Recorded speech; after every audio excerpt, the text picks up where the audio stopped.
Hello and welcome back to the Stronghold. I'm the Magi, and the Stronghold is so much more than just a YouTube channel. But make no mistake about it, unlike Gandalf, I am in fact a conjurer of cheap tricks. Because be it decks for any format, set reviews, or economy hacks, budget is what we do here. Because at the end of the day, whether it's free-to-play resources, cold hard cash, or just time, we're all limited in some way, and that makes us all budget players. So please take a moment to like, comment, subscribe, and share across all of our many platforms, and that will allow us to be stronger together as a community. There are a lot of fantastic reasons to attend this weekend's pre-release events, not the least of which is supporting your local game store, and of course getting access to the cards before anyone else. Undoubtedly though, the best reason if you are an arena player is you will get a code that will allow you to redeem for 6 packs on arena as well, doubling your potential value. Alright, so let's start this week's Midweek Magic off with a somewhat brief primer on Sealed in general, because there are some differences between Sealed and what I think probably most of you are more familiar with, Draft. So whether you stand by Bread's bomb and removal based philosophy, or perhaps you've moved on to Keto's more efficient, evasive creature base, it's fair to say that Limited tends to be about playing your very best cards. And more often than not, that means your bombs and your premium removal. I know most of the times when I'm building a sealed pool, the first thing I do is look at my rares and mythics to see what bombs I have and what's worth building around, and then see how that lines up with the removal pieces that I got in the pool. Secondly, you need to make sure you have a reasonable curve to the cards that you're playing. You need enough things in your 1, 2, and 3 drop slots that means you won't get run over in the early game, because if you don't do anything until turn 3, you're probably going to die on turn 4. On the other side of that coin, of course, you want to make sure you have enough things at your top end, your 4, 5, and 6, and beyond slots in some cases, that you have late threats that allow you to go over the top if the board state has stalled. The lack of card selection in a sealed pool typically means you want to avoid those more aggro aggressive decks. It's very hard to open a random pool and get enough synergy there to make that work. Of course, if you do happen to open a very good aggressive pool, something like a red-white aggro, there's no reason to not play it. It's just not very likely.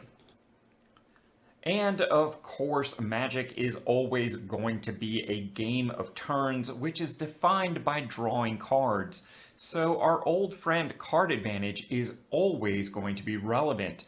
More often than not, playing a card that grants you some form of card advantage is going to be a very good thing. In Sealed, it is statistically advantageous to take the draw. Yep, you heard me right. I know this goes kind of against the conventional wisdom of Magic that being on the play is good, but when it comes to Sealed, the concepts of the limited pool, card advantage, and the less likelihood of playing an aggro deck means taking the draw leads to more wins. Of course, again, if you happen to open and run that rare aggro pool, this might go the other way. And in Sealed, much like many other limited environments, it's a good idea to save your removal for when your opponent drops those bombs. Sure, you can use your 2-drop removal to take out their 1 or 2 drop, but you're really going to hate that decision when they drop that late game 6/6 evasive creature. And of course, it really makes sense to know as much about the limited environment as you possibly can. But of course, early in the season like this, that can be problematic. What I do highly recommend is take a few minutes and know the combat tricks that are going to be relevant for that particular limited environment, because there's nothing worse than getting blown out in the red zone. And now that we've covered the basics, let's move on to the specifics of this limited format. All right, so let's kick those set specific mechanics. The goal here in the mechanics section is to give you exactly what you need to know with a minimum amount of fluff. So without further ado, the cornerstone mechanic of this set is the ring itself. And well, the Cliff Notes version here is the ring is good.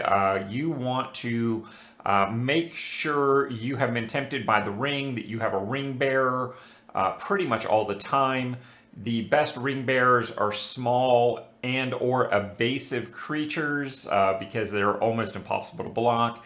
And once you get tempted that second time, the card draw options will really start to pile on and give you an advantage in the game.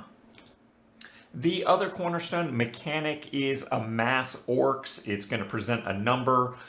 When it triggers, you either add that many +1/+1 counters to an existing orc army, or you create a 0/0 orc army token and put the counters on it. This one is almost diametrically opposed to the other cornerstone mechanic that we just talked about, the ring. The more Amass Orcs you see in your color pool, and that's mostly going to be in red, blue, and black, the harder it is to be tempted by the ring. I'm not saying one is necessarily better than the other, but you're not going to see a huge amount of overlap, so don't be concerned there. Returning mechanic for this set are food tokens. They're pretty darn good, and you're going to see them mostly in green and white associated with hobbits. No big surprise there. This is a resource you want to build up in your early game to help you extend the game for the win later on. Of course, it is also, in a broader sense, snacks are important at a pre-release. You're going to be there for hours. If you can, buy your snacks at your tournament venue and support your friendly local game store. And along with that, pro tip number one, bring sleeves, because snacks like Doritos and Cheetos are beloved within the gaming community, and your opponent is going to want to read your cards, and cheesy snacks become cheesy cards. Don't let it happen to you. The use of sleeves also makes it harder for your opponent to accidentally walk away with any of your cards at the end of the match, or prevent you from, legitimately accidentally doing that to your opponent. Always a good idea. Another really good idea that we're seeing reoccurring in this set is the idea of common, mostly creatures that have large board value, high mana cost, but also feature a land cycle. Definitely look into these. They're almost always worth running one or two depending upon your color combinations, and actually can help you enable splashes to some degree. Even if you don't love the particular card, you can almost think of it as a land of the particular type. Historically is cited as, well, kind of sadly, one of the returning mechanics of this set. And I say sadly because it's almost not present. It makes your artifacts, sagas, and legendary cards more relevant, but it's almost not used in the set. In fact, I dare say there's only one card in the entire set that uses it to any relevance, so don't worry about it. This also brings up the point sagas have returned in this. There are two in every color combination, or in every color. There is an uncommon and a rare in each of the 5 primary colors, but there's only one card in the entire set that cares about sagas as a concept, and it's a mythic, so probably don't need to worry about that. What this set really does carry about is legendaries, particularly legendary creatures, and it has them by the dozens. And they're from uncommons and, of course, rares and mythics. Two color combinations are out there quite a lot, and as you can see, there are four that make use of three or more colors. So splashing is going to be very important, particularly for these legendary creatures. It's not going to be unusual for you to want to splash a third or possibly even fourth color in your deck. And thus, mana fixing is going to be of a higher importance for this set than usual. And the good news is the set did not disappoint when it comes to mana fixing.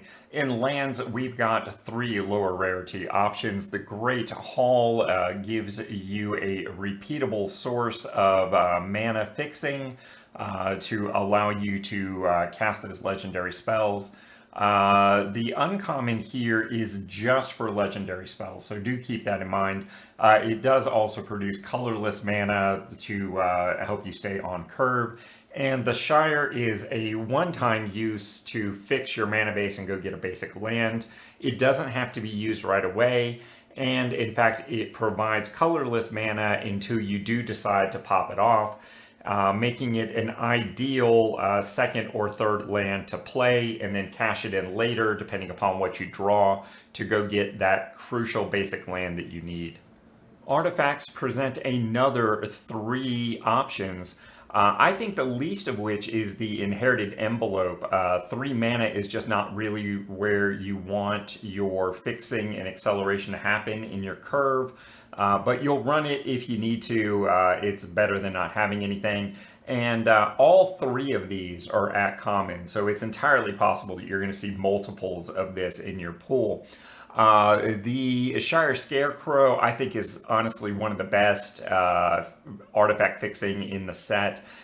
2 mana, the 2-drop slot is really where you want that fixing to hit. It's an 0/3 defender to help protect you for a little while, and it's a repeatable source of changing your mana color, so it really allows you flexibility to splash that second, third, fourth color, whatever, very, very easily, and to do a lot of it because it is a repeatable source. On the opposite end of the spectrum, the 1-drop Wizard's Rockets is a one-time use deal to convert your mana to specific colors to help you cast that 1 or 2 spells that you have in your deck. And not surprisingly, green brings even more fixing to the party with another 3 low rarity options.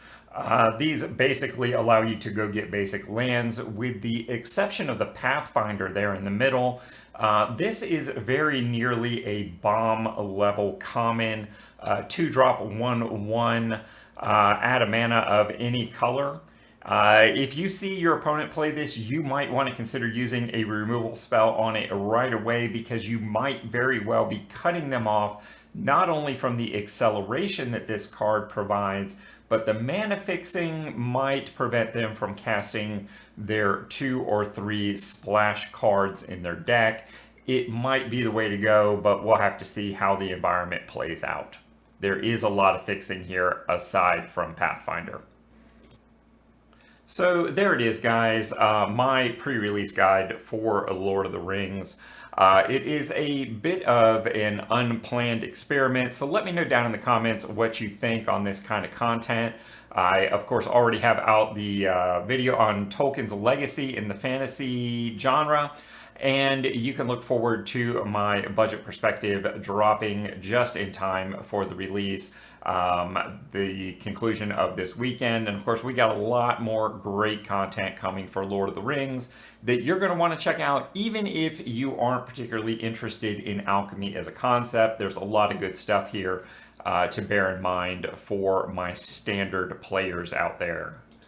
And folks, before you go, make sure you've subscribed to the channel so you don't miss out on a thing. Because I know I can't change the magic economy all by myself, but I think we can.